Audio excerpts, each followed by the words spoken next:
Engine के cylinder में जब एयर फ्यूल का मिक्सचर इस सिलेंडर में आता है तो इसको जरूरत होती है एक चिंगारी की जो वोल्टेज देने का काम करती है इग्निशन कोयल। इग्निशन कोयल एक ट्रांसफॉर्मर ही होता है जो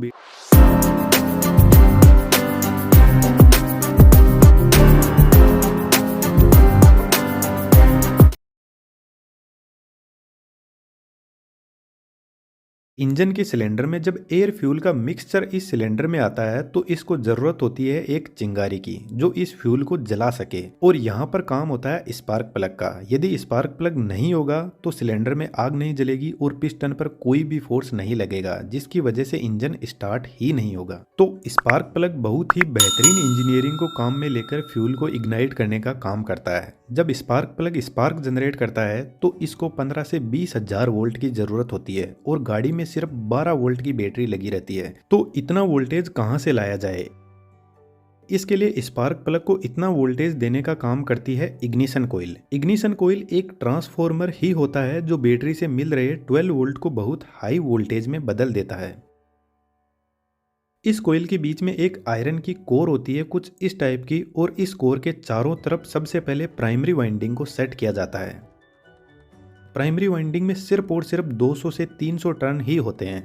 अब प्राइमरी वाइंडिंग को सिर्फ 12 वोल्ट की सप्लाई मिल रही है बैटरी से, तो इस वोल्टेज को थोड़ा सा बढ़ाने के लिए एक कैपेसिटर और कॉन्टेक्ट ब्रेकर को साथ में लगाते हैं। कैपेसिटर और कॉन्टेक्ट ब्रेकर बैटरी से मिल रहे 12 वोल्ट को बढ़ाकर प्राइमरी वाइंडिंग में 300 वोल्ट तक पहुंचा देते हैं। प्राइमरी वाइंडिंग के बीच में सेकेंडरी वाइंडिंग को सेट किया जाता है और सेकेंडरी वाइंडिंग में 20 से 21 हजार नंबर ऑफ टर्न्स होते हैं कुछ इस टाइप से।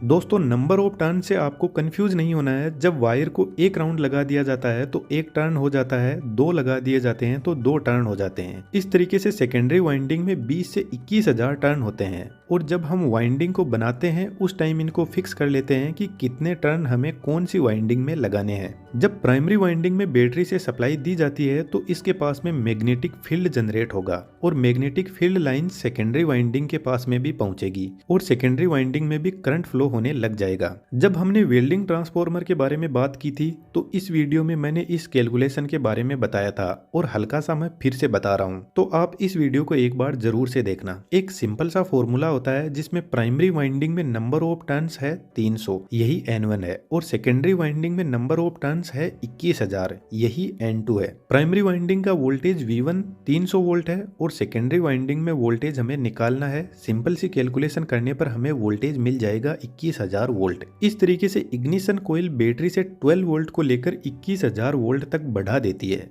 और यह वोल्टेज जाता है स्पार्क प्लग के पास में जो सिलेंडर के ऊपर लगा रहता है।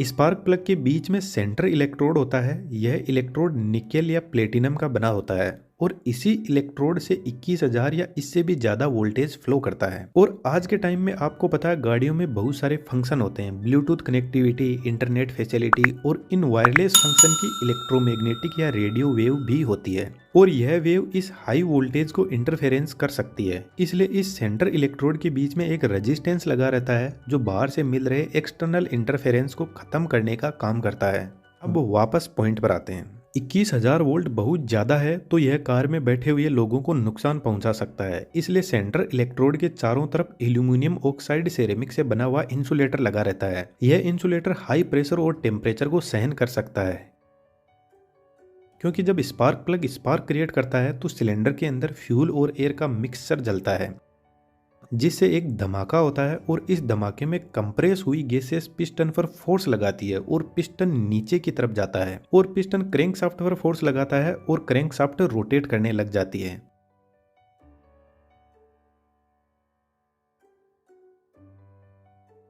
तो जब सिलेंडर में धमाका होता है तो ये फोर्स स्पार्क प्लग पर भी लगता है और कहीं से सिलेंडर में गैस लीक ना हो जाए इसलिए इंसुलेटर हाई प्रेशर और टेम्परेचर को सहन कर सके, ऐसी प्रॉपर्टीज इसको दी जाती है।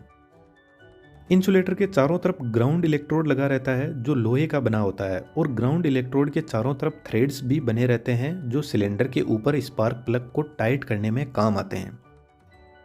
अब जो स्पार्क प्लग का वर्किंग प्रिंसिपल है वह रियली में कमाल का है। सेंटर इलेक्ट्रोड और ग्राउंड इलेक्ट्रोड के बीच में हल्का सा गैप रखा जाता है। जो सेंटर इलेक्ट्रोड होती है वह पॉजिटिव का काम करती है और ग्राउंड इलेक्ट्रोड नेगेटिव का। और ग्राउंड इलेक्ट्रोड सिलेंडर के साथ में टच रहती है और सिलेंडर इंजन से और इंजन कार की बॉडी से। इसलिए आपने देखा होगा कि कार की बैटरी का नेगेटिव टर्मिनल को कार की बॉडी से टच किया जाता है, ताकि नेगेटिव के लिए हमें अलग से वायर ना लगाना पड़े। कार की बॉडी ही नेगेटिव वायर का काम करती है। आप घर पर ट्राई करना, किसी बैटरी के पॉजिटिव और नेगेटिव को जब हम टच करते हैं तो एक स्पार्क जनरेट होता है, लेकिन वहां पर जब हम दोनों वायर को टच करेंगे तभी स्पार्किंग होगी। लेकिन स्पार्क प्लग में बहुत हाई वोल्टेज होता है और इतने वोल्टेज के पास में नेगेटिव वायर को ले जाएंगे तो टच करने की जरूरत नहीं है, दूर से ही स्पार्किंग होने लग जाएगी।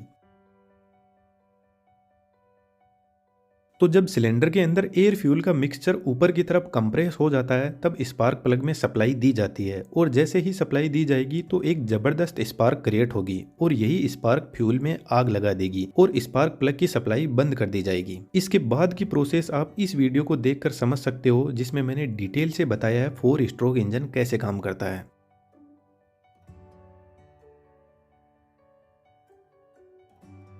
अब इतने हाई वोल्टेज की वजह से स्पार्क प्लग का टेम्परेचर 1000 डिग्री सेंटीग्रेड तक बढ़ जाता है, लेकिन interestingly spark plug combustion chamber में टेम्परेचर को बढ़ाते नहीं है बल्कि कम करते हैं। जो हाई स्पीड कार आती है जैसे स्पोर्ट्स कार, उनमें इंजन बहुत ज़्यादा फास्ट काम करता है, जिसकी वजह से उनका इंजन बहुत ज़्यादा गर्म रहता है। तो उनमें लगे हुए स्पार्क प्लग में इंसुलेशन की लेंथ कम होती है, जिसकी वजह से हीट जल्दी बाहर निकल जाती है और स्पार्क प्लग कंबसन चेंबर में अनवांटेड हीट को बाहर निकाल देता है, इसलिए इनको कोल्ड स्पार्क प्लग भी बोलते हैं। लेकिन एक ऐसी कार जिसकी स्पीड नॉर्मल है, इंजन के आरपीएम भी ज्यादा नहीं है, तो उनमें हॉट स्पार्क प्लग लगा रहता है जिनमें लॉन्ग इंसुलेशन होता है, जिसकी वजह से इनको कूल होने में टाइम लगता है। तो स्पार्क प्लग हर कार के इंजन के हिसाब से लगाया जाता है।